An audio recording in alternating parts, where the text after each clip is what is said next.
All right, get ready to go down the rabbit hole because today we're tackling a question from the mind of Scott Aronson. How big is a quantum state? It's a question that really gets to the heart of what makes quantum mechanics so weird and potentially revolutionary. So, to set the stage, we're talking about quantum information here. And the basic unit of information in the quantum world is the qubit. Right, think of it like this. A classical bit is like a light switch. It can be on or off. Yeah. But a qubit is more like a dimmer switch. Okay, so it can be on, off, or somewhere in between. Exactly. That in-between state is what we call superposition, and it's one of the things that makes quantum computing so powerful. Because a single qubit can be in multiple states at once. You got it. Now, imagine a system with hundreds, thousands, even millions of these qubits all entangled with each other. The number of possible states the system could be in grows exponentially.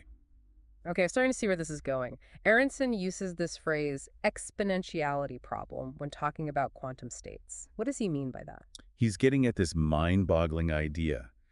Could a single quantum state hold infinitely more information than a classical bit? It's a question that forces us to rethink how we define information itself. So it's not just about more combinations, it's a fundamentally different way of encoding and processing information. Exactly. It's Yep. like we're comparing a book to the Library of Congress. And the Yeah. crazy part is how we answer that question depends a lot on how we interpret quantum mechanics itself. So different schools of thought within quantum mechanics would answer this question differently. Precisely. Take the many worlds interpretation, for example. It says that all those possible states in superposition aren't just possibilities, they're all real, each existing in its own separate universe. Hold on, so every time a qubit is in superposition, a universe is splitting off with a different outcome. That's the gist of it. Wild, right? Now, if that's true, a single quantum state could be holding an unimaginable amount of information, a whole universe's worth. Okay, that's both amazing and slightly terrifying. But there are other interpretations out there, right? What about Bohmian mechanics? Right, so Bohmian mechanics tries to bring things back down to earth a bit. It says those possibilities are all out there, sure, but there's a kind of hidden path that the quantum particle follows, so only one outcome is the real one. So it's like all those other universes exist, but we're just following one specific path through them. You could think of it that way. Then you've got interpretations like the Copenhagen interpretation and the Bayesian interpretation, which offer a more grounded perspective. More grounded, how? They suggest that all those possibilities in a quantum state are just reflections of our limited knowledge, not actual physical realities. So, like, the possibilities exist mathematically, but only one actually manifests in reality. Exactly. Think of it like flipping a coin. The odds of getting heads 1,000 times in a row are astronomically small, but we don't say each potential flip creates a new universe. Right, right. So are we saying one interpretation is right and the others are wrong? Not necessarily. What Aronson is trying to do is find a way to test these interpretations, to see which one holds up best when we try to build a quantum computer. So instead of just arguing about philosophy, he wants to design experiments that could actually tell us something concrete about how quantum mechanics works in practice. Exactly. He's saying, let's move beyond the thought experiments and see what these interpretations actually mean in terms of computational power. So how do we go from these mind-bending interpretations of quantum mechanics to actually testing them? Well, that's where things get really interesting. Aronson says we need to step into the ring of quantum complexity theory. Quantum complexity theory, huh? Sounds intimidating. It's not as scary as it sounds, trust me. Imagine you want to prove something to a friend, but the proof is incredibly long and complex. In the classical world, you'd have to show them the proof step by step. But what if there was a way to encode that entire proof into a single object, even if it's mind-bogglingly complex? That's kind of what we're talking about with quantum states as proof. So instead of a long written-out argument, we're talking about a proof that exists as a physical state. You got it. Mm. And to explore this, Aronson dives into something called QMA. Think of it like the quantum version of NP, a way of classifying problems based on how hard they are to solve, even with a powerful computer. Okay, so is QMA like the ultimate challenge for quantum computers then? You could say that. Yeah. And just like with classical complexity, we're interested in the toughest problems in this class, the QMA complete problems. Why? Because if we can crack those, it's like finding a master key that unlocks a whole universe of other problems. So cracking a QMA complete problem would be a huge deal for quantum computing. Got it. But what does one of these problems even look like? One example Aronson uses is the Group non-membership problem. It sounds abstract, but bear with me. Imagine you have this massive library.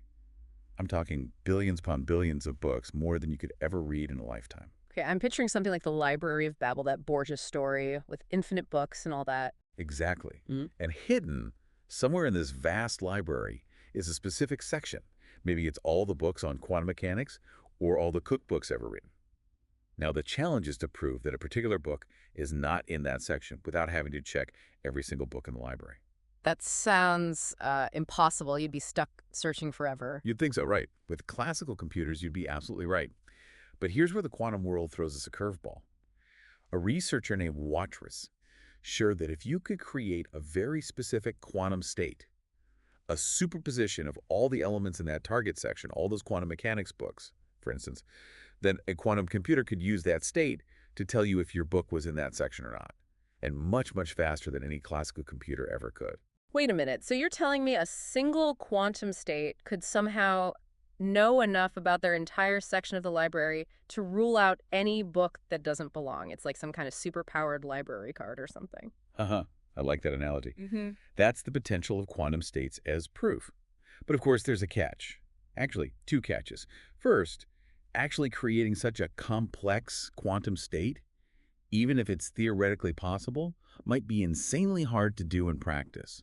It's not just about the raw amount of information, it's about the arrangement, the way all those possibilities have to be carefully balanced.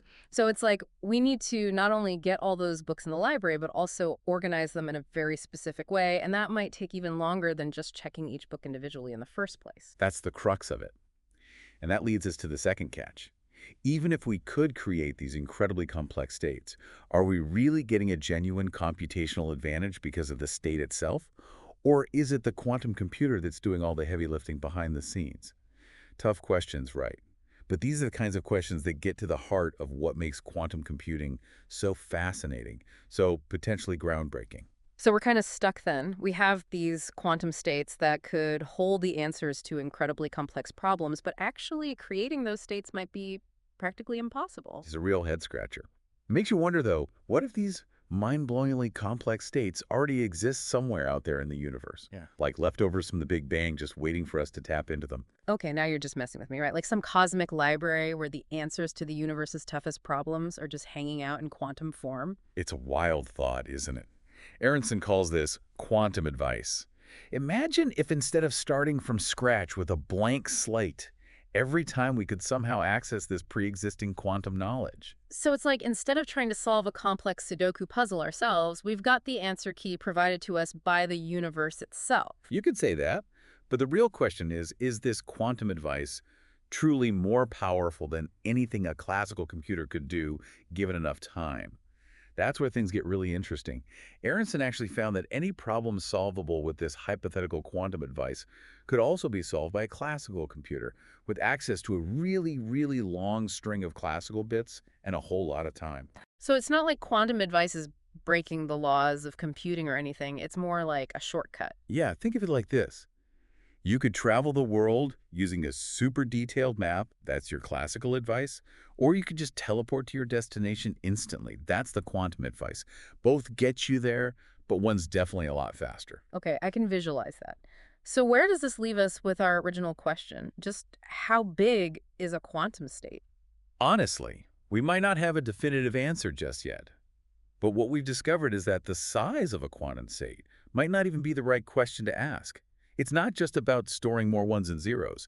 It's about a fundamentally different way of encoding and processing information, one that might be woven into the fabric of reality itself, right back to the very beginning. Wow. So instead of thinking about size, we should be thinking about the potential, the untapped power hidden within these strange quantum states. Absolutely. And that's what makes this whole area so exciting. We're not just talking about building faster computers here. We're talking about re-examining the nature of computation, information, maybe even reality itself. It's a pretty amazing time to be working in this field. It certainly seems that way. Well, this deep dive has definitely left me with more questions than answers, but in the best way possible.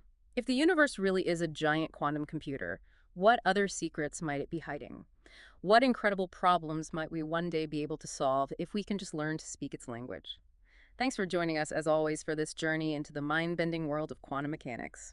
Until next time.